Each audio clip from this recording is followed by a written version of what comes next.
सङ्काशं काश्यपेयं महाद्युतिं तमोरि सर्वपापघ्नं प्रणतोऽस्मि दिवाकरम्।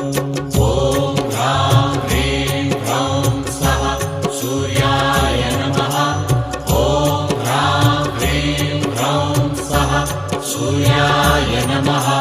जपाकुसुमसङ्काशं काश्यपेयं महाद्युतिं तमोरि सर्वपापघ्नं प्रणतोऽस्मि दिवाकरम्।